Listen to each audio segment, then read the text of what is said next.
This is a video to show what I've learned and how I've progressed from my college magazine to my music magazine. Now, first of all, I'll start with photographs. I've learned how to use an SLR camera rather than a standard digital camera, and I think this has really enhanced my music magazine because the image looks sharp and really clear and crisp compared to my college magazine that has a slight shine to it and is slightly blurry. So I've learned that crisp photographs look really good and really effective on the cover of magazines. And also on the images, I've learnt the importance of styling my models correctly, because as you can see, I've used the same female model in both my magazines, and in a college magazine I let my model wear her own clothes because she was a student and it looked okay. But in my rock music magazine, I provided my model with some clothes to wear to give her a rock edge and to get her into dark clothing, which was really a rock style. I also altered her hair to try and make it look more rock style to appeal to my audience, because I've learned that to get a successful magazine you have to make it appeal to your audience. I've also learned that having a background on a photograph for a cover of a magazine is really good as well, because it adds a sort of depth to the image, whereas in my college magazine I haven't got a background. I've cut my model out and I don't think it looks quite as good as the background on my rock magazine.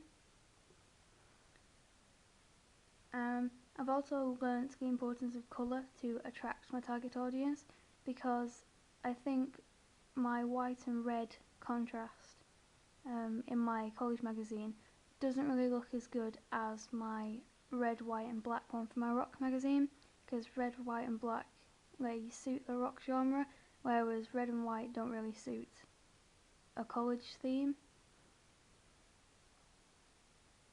As for progression, I think my music magazine looks a lot more professional, as it's got a lot clearer layout.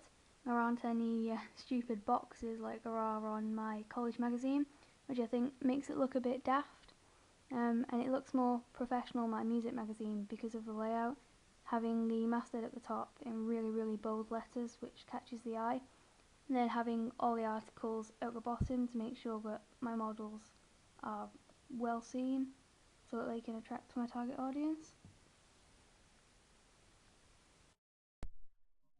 I learned how to use Photoshop a lot better and a lot quicker so that I could manipulate the images better. So I was able to put my model's arms over the banner in my rock magazine, whereas it took me quite a while to get the head over the box in the college magazine.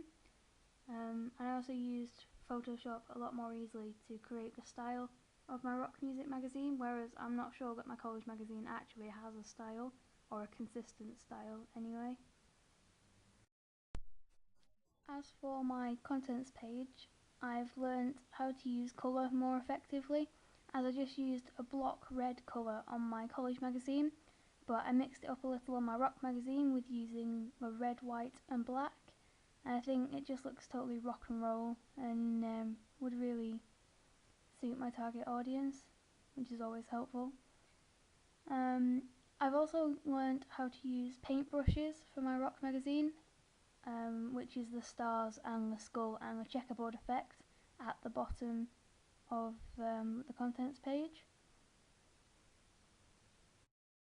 I've also learned that I can use Photoshop a lot better than I can use InDesign, as my music magazine is done in Photoshop, and although I've improved a lot, I still think it's better than anything I could have made in InDesign, which is what I used to create my college magazine contents page.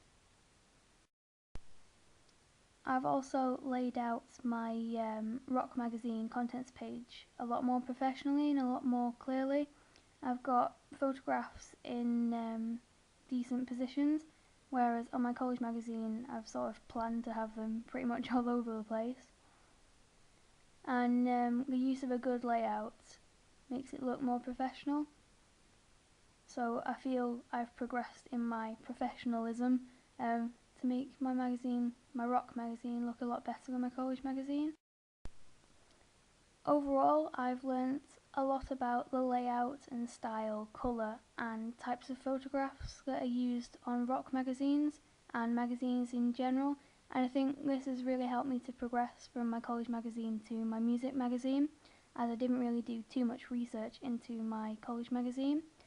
Also, being able to develop my skills on Photoshop has really helped me to develop my magazine, and I think that's what I've learned and that's how I've progressed.